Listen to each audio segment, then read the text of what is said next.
Welcome to the Prosperity Online Show podcast. I'm Permelia Parham. I'm the founder and the CEO of the Healing Institute, and we are an online worldwide hub of holistic practitioners. We are available for people who are looking to be well and stay well on their health journey.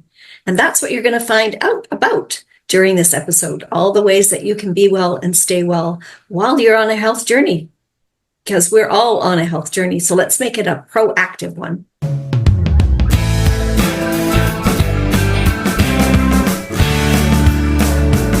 Now, ladies and gentlemen, welcome to yet another exciting episode of the Online Prosperity Show. I'm your host, Prosper Taruvinga, and today we're going to be diving deep into the world of holistic health with none other than Permelia. Now, Permelia, how are you doing today? I'm wonderful, Prosper. Thank you so much for inviting me to be on your show. Absolutely. Well, the pleasure is all mine. And I think with the track record that you have, our guests in for a treat today. Now, for those that are watching right now, thank you so much again for tuning into the Online Prosperity Show. Today, as I mentioned, we've got Permelia Parham, who is a visionary on a mission to heal the world with the Healing Institute, which is a global wellness community that is connecting people to holistic practitioners worldwide. Now, for those that are just about to touch that dial thinking, not another health holistic individual, Permelia is not just about, that business. She is actually a certified body code and emotion code practitioner who uses her skills to help people realign beliefs and release the past. Now, think of it as a, how would you call this? Like a reset button, when you click a button and then you reset everything. So it's a reset of your body, mind, and spirit. And today she's going to be sharing her journey. And I'm hoping that you'll be able to see why so many are drawn to her message of empowerment and health. And I'm hoping today's conversation is going to bring about, a discovery of yourself of how Permelia went from what was a corporate career to a life that is led by divine guidance, building a space for alternative healing. And get this, what once got her in trouble as a child, which was being too sensitive and asking too many questions, has actually become the very gift she's using today in order to connect with others. So I want you to sit back, open your mind, and prepare to see health from a whole new perspective. Now, Permelia, I'm going to take your thing that you did as a child of asking too many questions and maybe just really get started, with the very first one, which is tell us a little bit about how, you came up with the Healing Institute. Well, I have been a holistic practitioner for over 20 years. And with the modalities that you were mentioning, the body code, the emotion code, realigning belief systems, and healing past lifetime energy. And in 2019, I was sort of looking around my city where I live, a small city on Vancouver Island in Canada. And I was looking for a building that we could have holistic practitioners working, doing yoga retreats, doing their workshops, their wellness workshops. I wanted to have a couple of offices so that the practitioners could see their clients, maybe not in a coffee shop or not at home, but in, a nice space. So that's what I was doing in the fall of 2019. Well, then we know what happened in 2020. And all of a sudden I found myself on networking platforms, like online networking platforms. I'd always done a lot of networking, but I was always in person. And then when I was on these online networking platforms, I realized there was a global reach here. I was meeting people in other countries, in South Africa, in Ireland, in England, all across the United States and Canada, and in Australia. And I was like, wow, maybe we could do something a bit bigger than just a building on Vancouver Island. Perhaps, this is where I say I feel I was divinely led to do something on a larger scale, because we want to make an impact with health and wellness in the world. And really, to do that, it has to be global. Absolutely. And I think the world has now become a global village. Just looking at Yeah, this for sure. conversation right now, you're halfway across the, the galaxy. And we were Yes. just talking about how big, our countries, respective countries are in comparison to, other places in the world right there. But what was life like before the Healing Institute? I mean, obviously, you just didn't wake up and think, let me find a building in Vancouver Island. I was doing, I had clients. I was working with clients in person. I wasn't doing anything over Zoom. I had no clue about Zoom until we all got locked down in 2020. And then all of a sudden we were learning Zoom. Some of my clients, I can do the work over the phone because it's all energy. And I think that's one of the things we want to let people know. We're all made of energy, and the world is made of energy. So we can do these wonderful modalities. Don't have to be in person. They can also be on Zoom, online, whatever works for the best for the client. And so I was, happy in my little office in my city, seeing my clients in person, going to health fairs, going to psychic fairs, going to women's expos, meeting other people, meeting other vendors.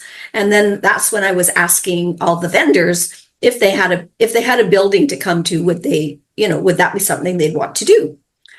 So everybody was saying, yes, that would be great to have. And where I live in Vancouver Island, on the kind of the center of Vancouver Island, it's actually internationally known that we have this amazing energetic vortex here. So I was just doing all my work and looking for opportunities to reach out to other people, but mostly it was local. That's what was happening before the pandemic and before 2020 and 2021. Absolutely. And obviously, the thing that led you to now embark on this mission was you were asking, the vendors and, asking them, do they have a building or a place where they would, or if there was a place like that, would they, attend? But that Exactly. curiosity, as we Mhm. as we have established, didn't just start, during that time. It started as a kid. What was it like, growing up in the little island for you? Well, I'm not sure that my family actually got me. I was always a bit artistic, and I was always a little bit, talking. As I said, I always asked lots of questions, and I was always very sensitive to. I didn't have the language for it then, Prosper, but I know now that was the energy that I was feeling off of other people. So I was very, very sensitive to other people's energy, whether it was, negative energy or positive energy. I kind of took that to heart, and I didn't know how until I started studying with my energy teacher how to actually keep myself balanced, so I'm not taking on other people's energy. And I met her, well, it'll be over 20 years ago now, but I met her and got an opportunity to study under her for 8 years. And it was wonderful because she gave me the language. She taught me about the energy. She taught me about vibration. It was her teachings around realigning belief systems and healing past lifetime, and also balancing chakras. So making sure that all of that was, that we were in balance and that we were keeping our physical balance with our energetic balance, because we always want those to be congruent and in sync. Absolutely. And I can only imagine as a kid, all of this is very confusing, and the adults around you had no clue, or even their energy was conflicting with what you would have been experiencing. What was it like with other kids, though? Because then a lot of people might be experiencing that. And when they Mhm. do come across their peers, they might actually be outcasted just because the other kids are not getting them. Right. I didn't find that happening too often. I usually was able to resonate with a couple of friends. And, I say now when people ask me, well, were you always, did you always like to teach? And I'm like, well, the first day of summer after school ended, we were playing school. And guess who was the teacher? So I always love to learn. I've been a lifelong learner. I love to learn. I love to learn new things, and I love to teach people. I love to teach people what I know and what has worked for me.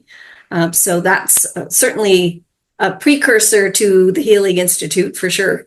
Absolutely. And congratulations for having followed through with that, because now, we're now following through with, teachings from the Institute. But, just on a side note a little bit, I've got a 5-year-old little girl that I'm still trying to figure out whether she's just here to spend my money or she actually has a mission in life.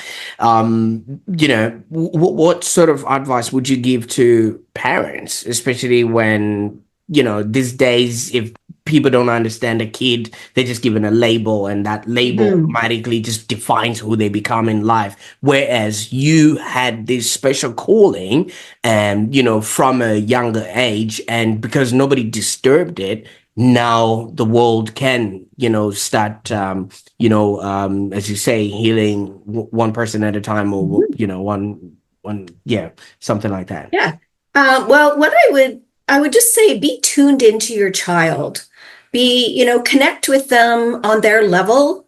If they're showing certain talents, if you want to call them that, or certain things that they're interested in, I have 3 children. One was very athletic and one was not, and the other 2 were not.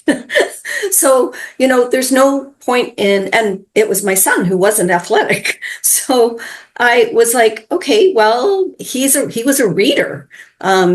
He really loved to learn. And so, my daughter, who was, also my other daughter, was a reader.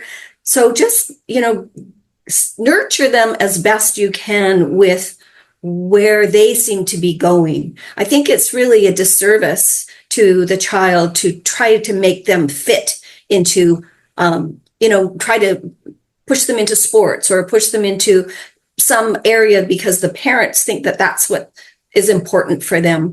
I was very fortunate because our children were very artistic, as well as my daughter, who was also very athletic, but they were very artistic. So in the city where we lived at the time, it was a public school, but it was an art school. So they were able to find out, they were able to develop, I should say, their talents in the art. And it was all different. It was reading, writing, it was theater, it was drama. It was all different kinds of art, but they were able to flourish, I believe, because that school was available for them. Absolutely, because you noticed that about them and you were able to nurture it. Instead, other Yes. people just listen to what other people who seemingly are in positions of authority, just passing down whatever their opinions are, because I don't believe somebody else's opinion should determine, the outcome of anybody's life. But I with agree. I agree. And you need to be an advocate for your child too, especially in public school. I was always going to bat for my children to make sure that they were getting the best education that I thought that they should get. I even moved them from like a local school to this art school. Wasn't that far away, but still I did, because I knew that they weren't getting the challenges that I thought that they should get academically in the smaller school. So I think you have to be an advocate for your children, and you really need to be, tapped into what it is that what they are looking at to feel fulfillment in their lives. I'll give you an example. So I always wanted to be a ballet dancer.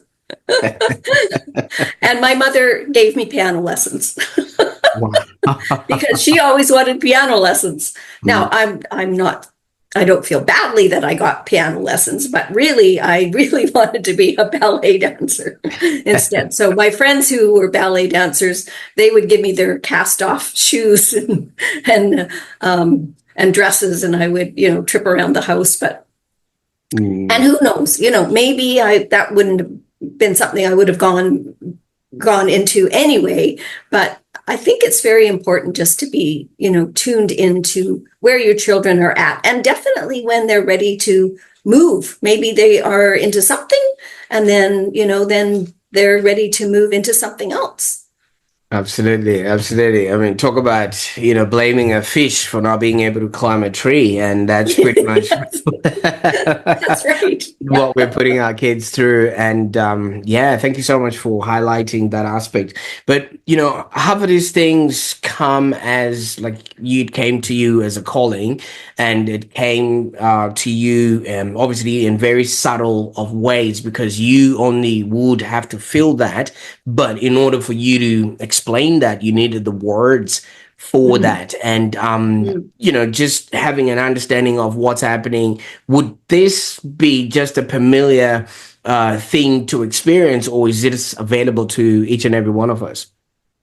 Oh, it's definitely available to all of us. One of the words that I use now is intuition. I have a very keen sense of intuition, but I didn't have the word for that. I didn't know that at the time. I didn't know how to explain what I was feeling and what I was thinking, what was happening for me. And energy, the vibration and energy, and negative energy and positive energy.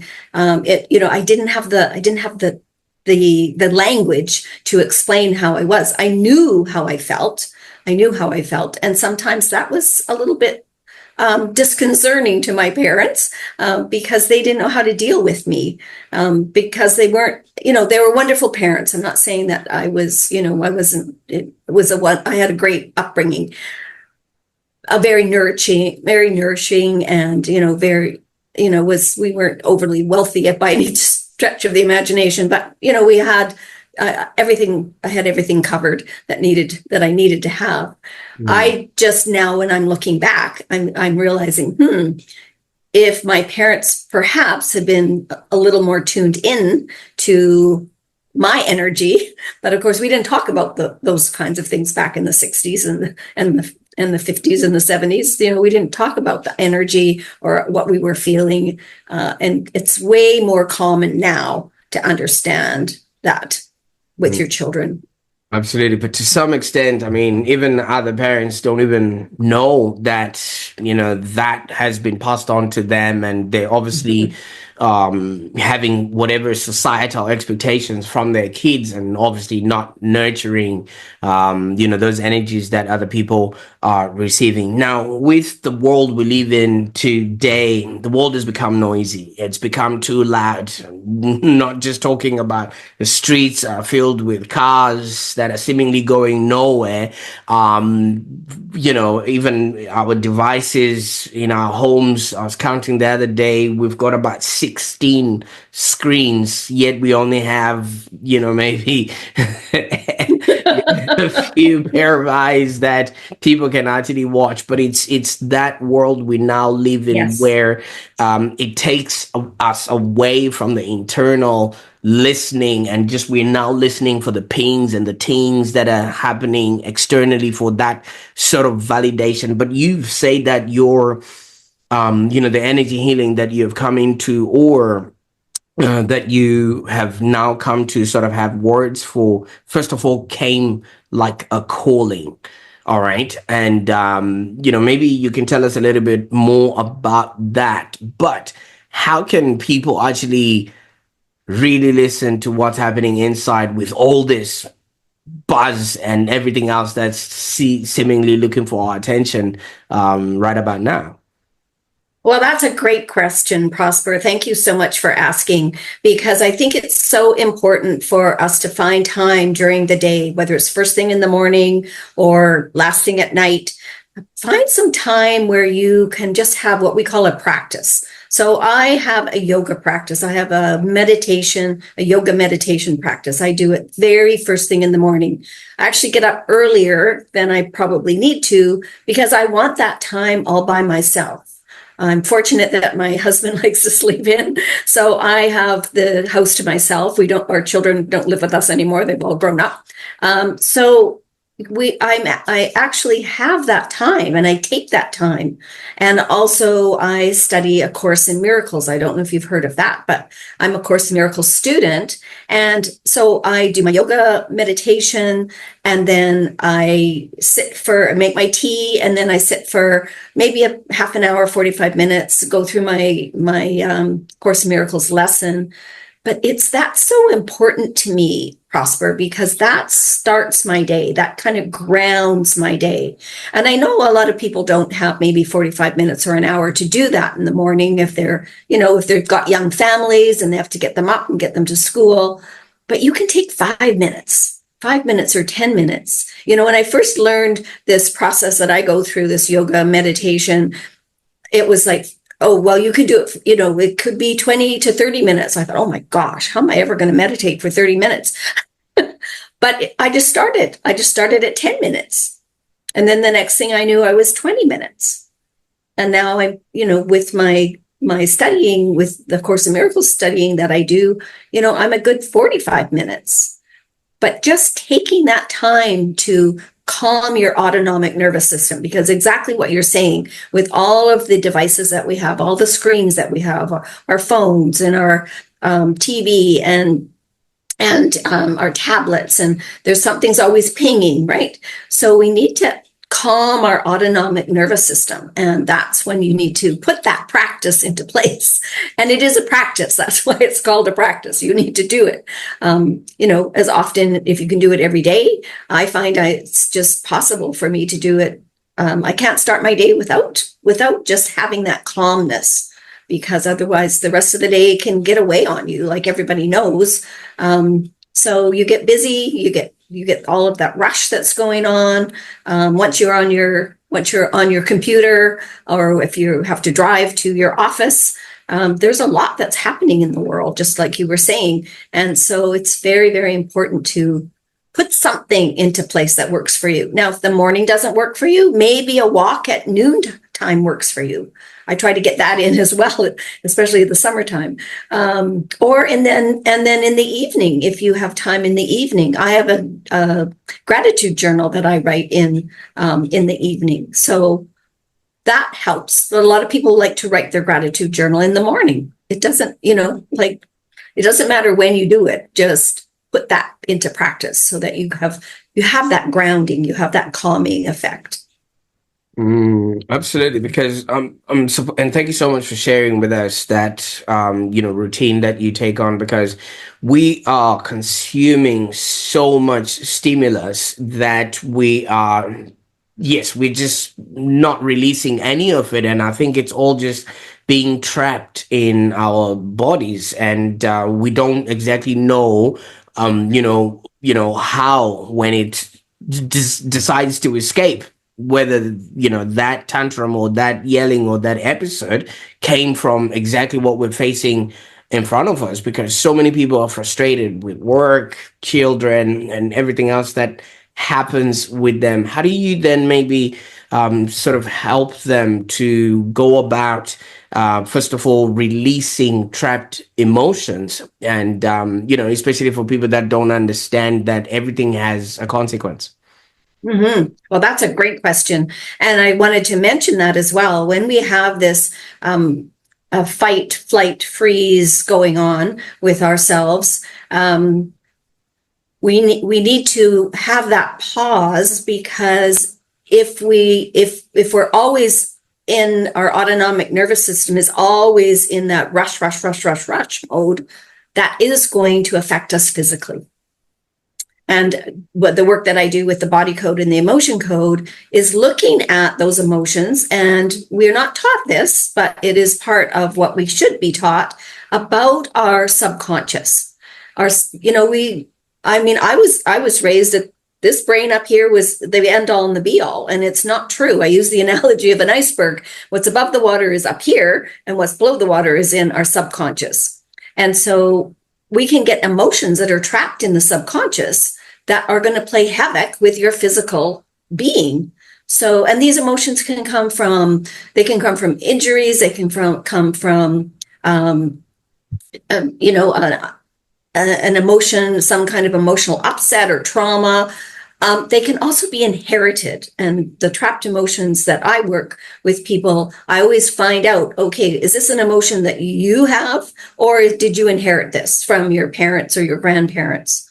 There's different types of trapped emotions. So one is called prenatal, which means something was going on with your mother when she was pregnant with you, but you got the trapped emotion. Never feel that's really fair, but it is one of the trapped emotions. You can absorb trapped emotions from people. If you're very sensitive, then you are taking that energy on from other people. So we need to look at those emotions, where they came from, and release them, because they will create dis-ease. And we don't want to have disease. We want to have a healthy body. Absolutely. Harmony is what we all strive for. But, you talk about inheriting, you talk about, taking on other people's energies and things of that nature. I hope you allow us to explore this. Now, your name, Permelia, is, as you have stressed, is your grandmother's name. Would you That's correct. have maybe taken on something that would have belonged to her, not just name, but also character, temperament, physiology, and things of that nature? Because I'm going to say this with utmost love and respect. When it's Halloween, I take on the character of whatever suit I'm wearing. This time around, I was Bleepy, and I saw myself just running around with the kids, and you can only imagine things of that nature. I love that you got dressed up with your children. I used to do that too when my children were little. It was so much fun. Absolutely. So my question then is, when you do mention all of these inheritance, is it just genetically, or are we actually taking on from the stories we hear, the books we read, and things of that nature?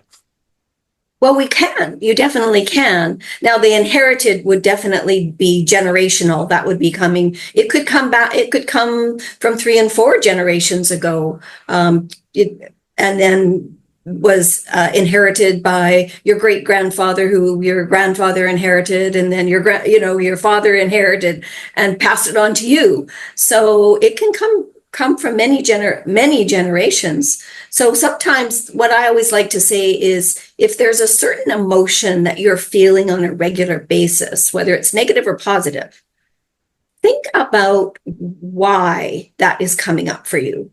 Now, could it be coming up for you because it might be a belief that you were raised with that now no longer serves you? And that's always something we need to re-examine, because we have been raised with different beliefs. And sometimes at a certain age, we go, that belief just doesn't really work for me anymore. I know my grandmother believed it. So to give you an example, a real example, my grandmother and my grandfather, they farmed on the prairie here in Canada. My mother was one of 12 children. So they didn't have a very wealthy life. They had some really hard times. And so my grandmother, I don't know where this belief came from. I never asked her. I wish now I had. Was that anybody who was wealthy was greedy. That was her belief. And she was quite vocal. She was a very, very vocal French grandmother. And so I grew up with this belief. And then when I got started, out in the world working, and I was now rubbing shoulders with people who actually did have some wealth, and they were really nice people, and they were giving. They were really serving their communities, or being involved in making sure that things in their life and people in their life were doing well. And so I had to think through, Now that is a belief that I've been raised with, but now it's not fitting for me anymore. So I have a very simple but very powerful process that I take people through to find what that limiting belief is. Like, I'm not worthy. Let's just use that as an example. And then you want to be worthy. So we just then incorporate the new belief into our energy aura before we release the old belief. So it's a very powerful process, but it's very simple, and it's amazing how it works. Now you got me thinking, Permelia, because if I look at 3 or 4 or 5 generations, for me it's probably some dude with a bone sticking through their nose, riding on a zebra, and whatever would have been going through their head, running away from a lion or things of that nature. I don't know if I can relate to that. So yeah, I think there's a lot that needs to go into just really finding out what those limiting beliefs are for yourself. But you also may have some of those emotions of fear and terror and panic. Those are all emotions that you might have trapped in your subconscious because you inherited them from your but where's the lion? ancestors. I'm sitting in my exactly. So it's always good to examine. I always say be curious. Be curious, ask questions. Find out, do your research, for everything. Find out, if you're having this emotion that keeps coming up all the time, well, why is that coming up? You may not have ancestors that are alive that you can actually ask specific questions, but you can always, talk to a hypnotherapist or body code, emotion code practitioner like I am, and find out where those emotions are showing up. As long as, they're the negative ones, we definitely want to be able to release those out of the subconscious and out of our consciousness, because, as I said earlier, you don't want those hovering around your physical body, because it's going to create some disease. Absolutely. Now, you see, Permelia, fish do not see the water that they swim in, and neither can people see the air that they breathe. Now, you did give us a generous example of how, your grandma would have pointed at people that were wealthy and say they were greedy. And I'm supposing, when you live around that sort of environment and don't have to even get out of that sort of escarpment or set up, you would actually start just thinking that's true, and you seek out validation or evidence to point to the fact that your beliefs are true. But you did mention that you then went out and you started noticing that other people were seemingly living an abundant sort of lifestyle, which didn't point to the fact that they were greedy or they were, what you had been taught. Would there be another moment, in your own healing journey that you would have felt some sort of a transformation? Because so many people come into spaces like this, but they'll always then retract and go back to, what is known and what is safe. And they never then progress, moving forward, because if you can help them point that out, you can't unsee what you've already sort of seen. Yeah, for sure. Well, and I think sometimes, we have to sit with who we are. I put my hand on my heart, because if I'm being heart-centered and I'm thinking about someone that I've met and I'm not quite sure whether they're heart-centered, let me not judge them. Let me, I don't know their background. I don't know where they've come from. So oftentimes we are in that judgmental mode, and we don't have all the information.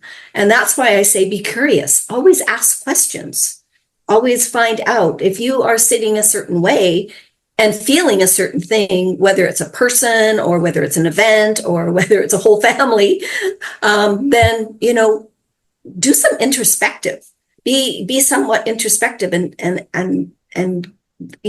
it starts from the inside out always. So just kind of, sometimes you just have to sit with it. I've had times when I've been really, really, I will say, angry at a situation or a person. And I don't know why I'm angry. I may know why, but there's no reason for me to be that angry. I can be annoyed or irritated. And sometimes you just have to sit with that, what that feeling is, especially with fear. And a lot of times that's what it comes back to. It comes back to something you're afraid of. But we're not taught that. We're not taught to sit with our fear. We're taught that we have to run away from it. We shouldn't have any fear. We shouldn't have anything negative. Well, that's not the way life works often. So, when you can just sit with whatever that feeling is that's going on with you, I would say most often you will get some kind of understanding as to where it's coming from and why it's now showing up at this point in time in your life. Absolutely. And thank you so much for obviously giving us that permission to explore, because so many people haven't had anyone show up and say, hey, you too can do this. They always, relinquish that authority to a higher, seemingly perceived authority than they should be. Now, you've got a podcast, which obviously, caught my attention. It's called Heal the World Show. First of all, congratulations. It's not easy coming up with, content on a regular basis like that. How does this contribute to your mission to spreading wellness? Thank you for that question. That's great. So I invite a guest co-host every week. We do it Friday morning, and Canadian time at 9 a.m. on Pacific Coast time. And we are, it's about half an hour at 9 a.m. And we just talk about whoever my co-host is, whatever their modality is or their area of expertise. So, for example, I have themes every month. So this month of November has been transformational health. So I had a transformational coach come on. Another person came on and talked about transformational leadership. One of my practitioners who's on the hub, she's an amazing breathing facilitator, conscious breathing facilitator. So she came on and we talked about breathing as a transformation. So I just invite people to come. There's really no questions. I don't have any questions ahead of time. We just have a theme, or what I know we're going to talk about is whatever they have that they're an expert in, and then we just have a conversation. So I just love the way it works out. It's amazing. Sometimes that 30 minutes is all over and we're still talking, but that's okay because I just record it on Zoom. That's what I'm doing right now, recording it on Zoom, and then I upload it to my YouTube channel. So. Absolutely. Is there a specific place where people can go to so they can maybe have access to some of the recordings? Yeah, absolutely. I can certainly give you the link of my YouTube channel. They can go there.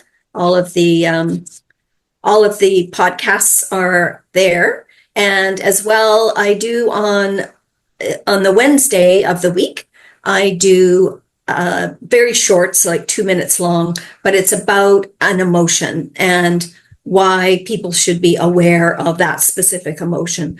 Dr. Bradley Nelson, who created the protocol, the body code and the emotion code, he came up with a chart of 60 trapped emotions. So I just rotate them.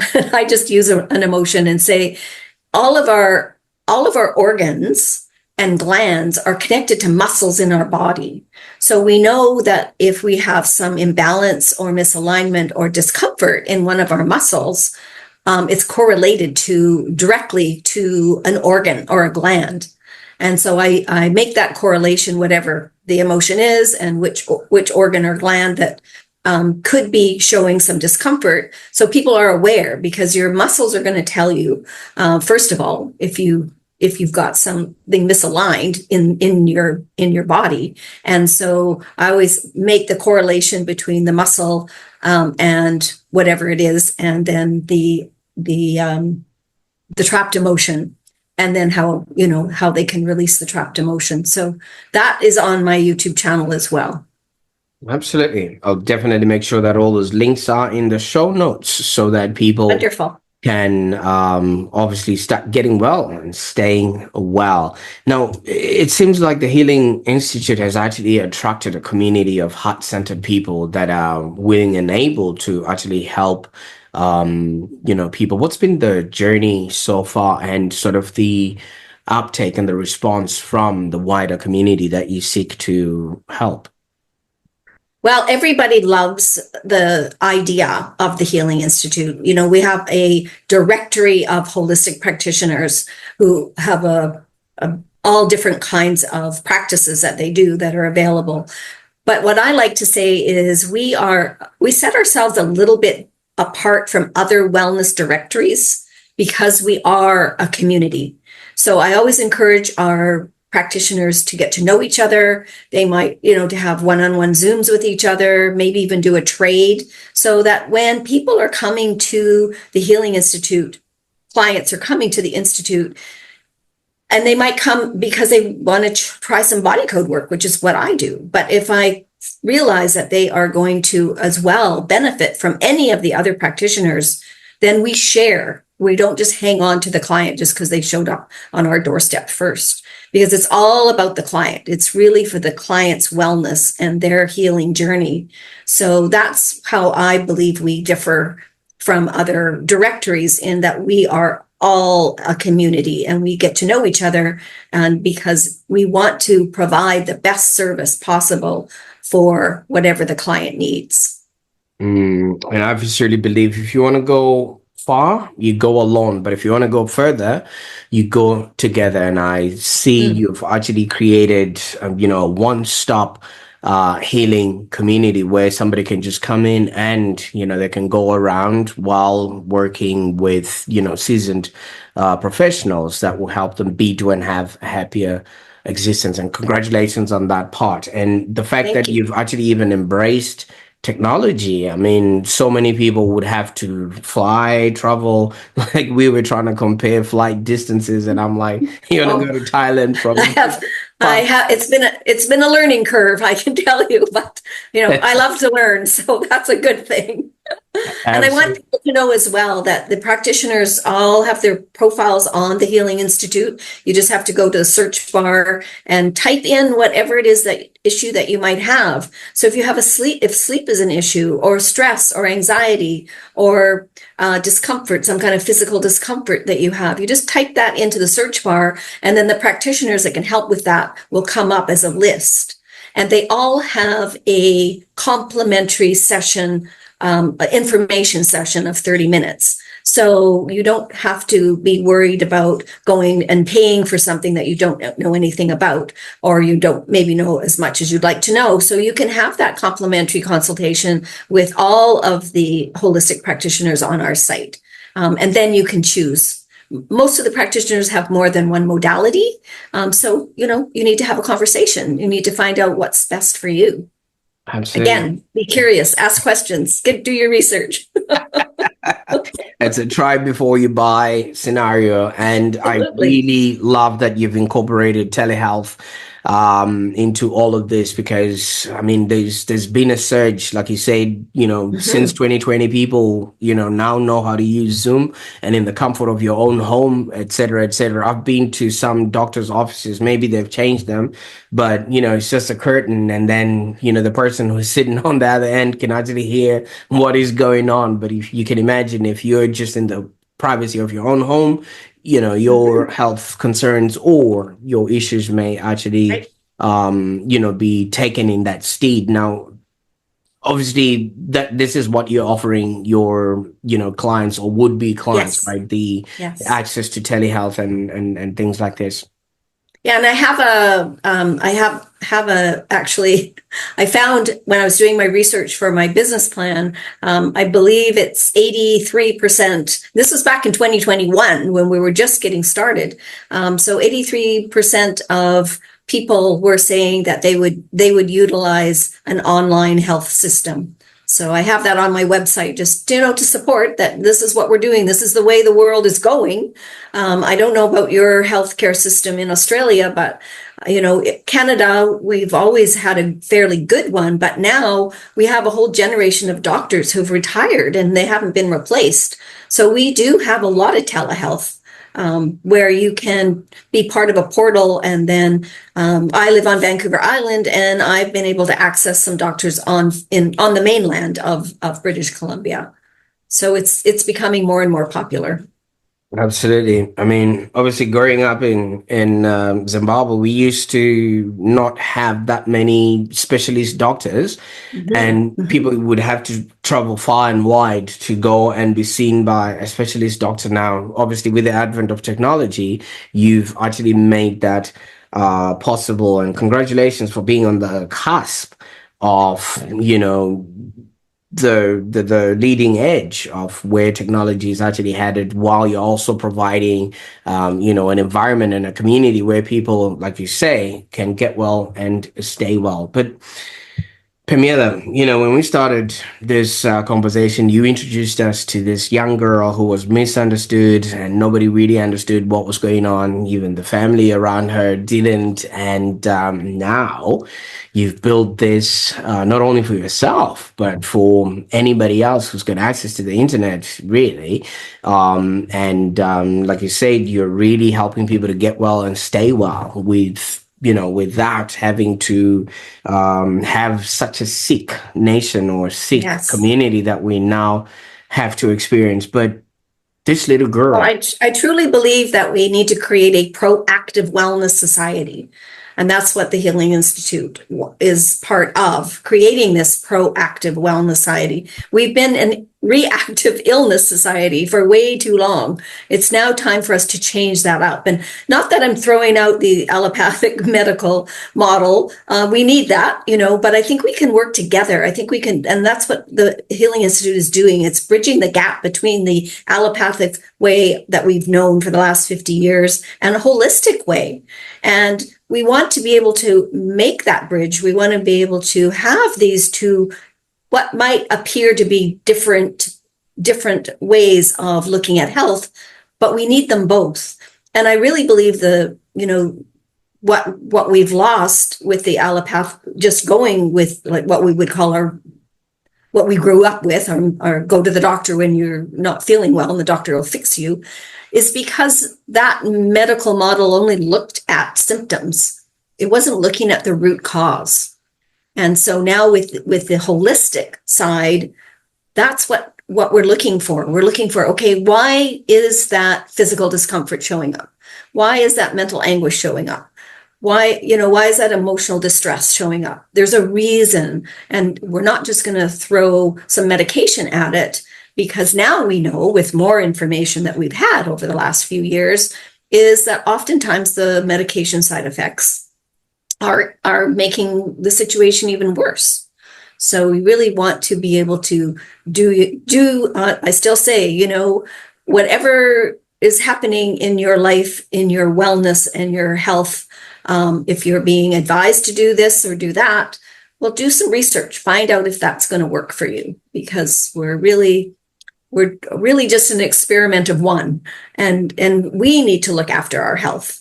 We need to take responsibility, and I truly believe the pandemic helped us make that paradigm shift, so that we're now taking more responsibility for our health. Absolutely. Now, Permelia, I know you've built a community around you for holistic health and things of that nature, but have you considered a security detail? Because I think with what you're tapping into, there's a lot of people that are hell-bent to make sure that people don't get educated on, their actual health, and it's benefiting them, to keep it that way.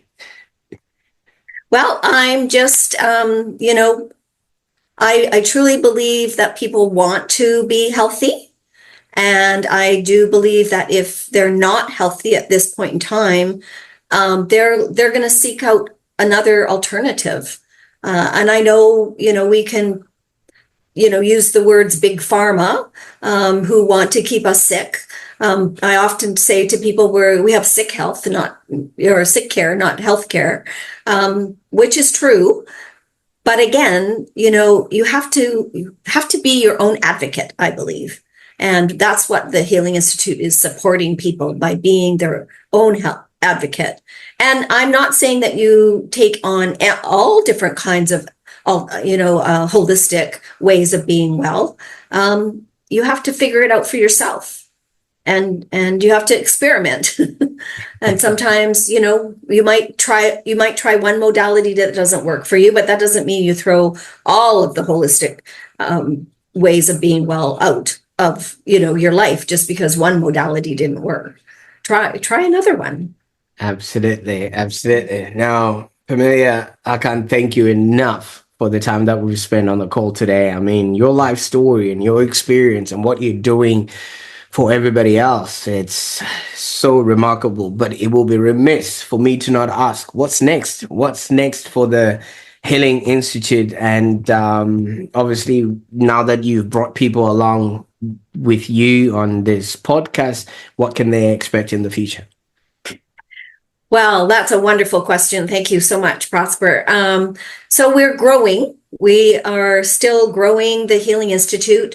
I'm still looking for more practitioners. We're still looking for clients to come to the Healing Institute and connect with the practitioners.